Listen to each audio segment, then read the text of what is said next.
Yo es que me pongo calenta y todo de escoltarlo, por favor. Quin poema, quin poema.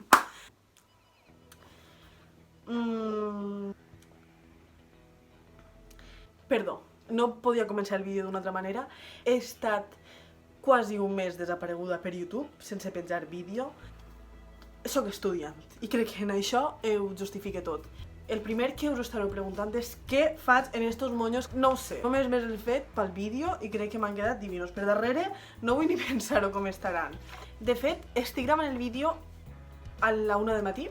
Soc una irresponsable, no sé d'horaris normals i com tampoc visc en casa puc fer el que realment em dóna la gana, com diu Bad Bunny, que per cert acaba de treure un disc. Què us vinc a dir? Què us vinc a parlar?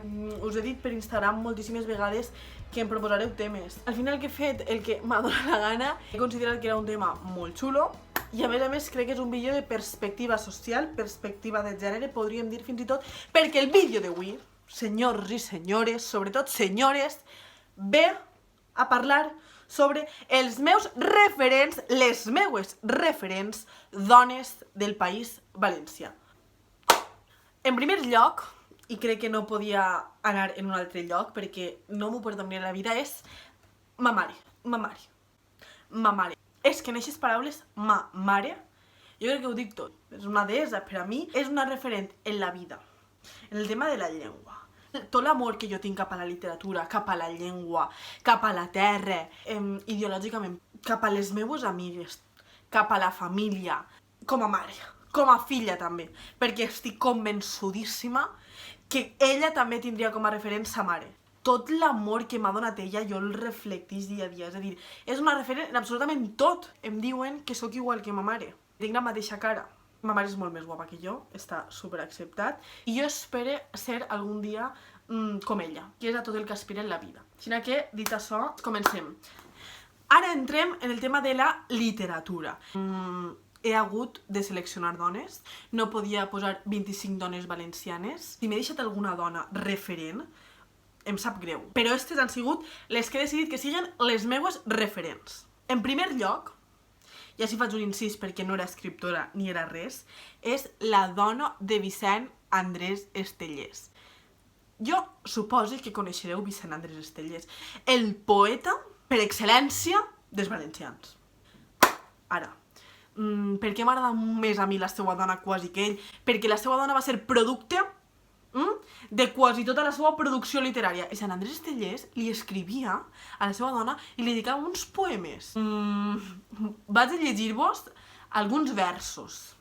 La seva dona es deia Isabel i té un poema molt xulo que és Sonata a Isabel, però jo us llegiré els últims versos, que no estan molt contextualitzats, però bueno. Dic el teu nom, Isabel, i canten els canyars i pels carrers diversos de València passen amants que es besen a la boca, amb molt d'amor presos per la cintura, atarantats d'una olor de gesmils. Dic el teu nom i amb casta reverència el posarem un pitxer amb aigua. Dic Isabel i segueix el camí. És que si no vos ha posat la pell de gallina, a mi m'agradaria haver sigut la seva dona. Per això crec que aquesta dona és una referent per a mi en la literatura també. I, òbviament, no puc acabar el vídeo sense esmentar el meu poema preferit del món, de tota la literatura, no sols de la literatura catalana, que sonaré superbàsica, ho sé, Els amants.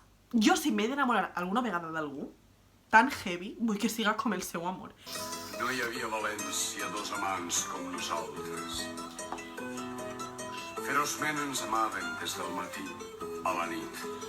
Tot ho recorde mentre vas estellent la roba.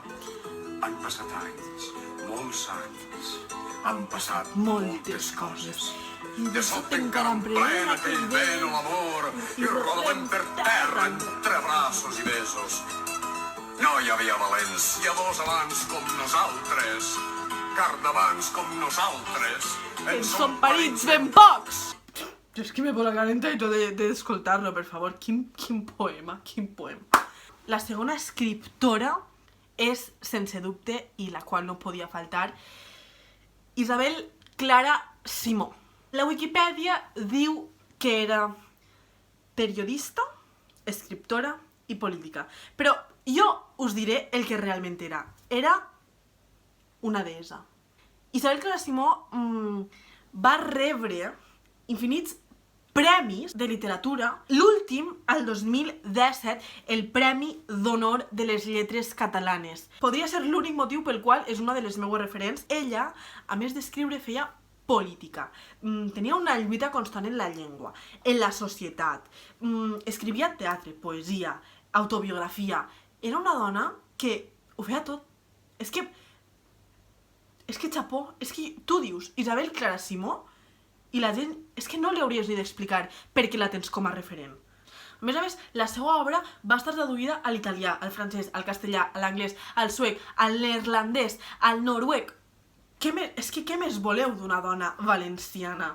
Realment, l'última i tercera referent que tinc en la literatura dona valenciana és Sor Isabel de Villena. Era una dona medieval del segle XV i es deia Sor Isabel de Villena perquè era monja.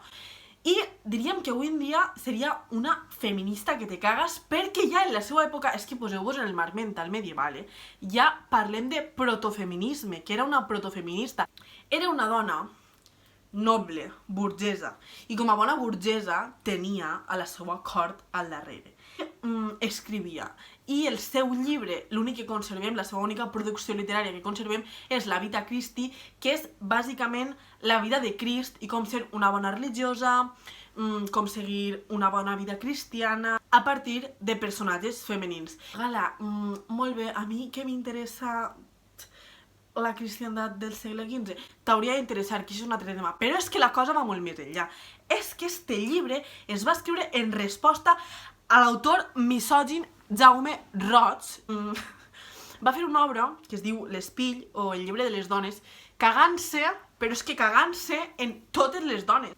Atentes. Doncs dic que totes, de les quals estat, color, edat, llei, nació, condició, grans i majors, xiques, menors, jovens i velles, lletges i velles, malaltes, sanes, les cristianes, juies, mores, negres i lloes, roges i blanques, dretes i manques, les de perudes, parleres, mudes, franques, catives, quantes són vives, quals se valencien, tot quan somien ésser ver creen. Està dient-nos dolentes, maltractadores, traïdores. És que no pot ser més misògin este autor.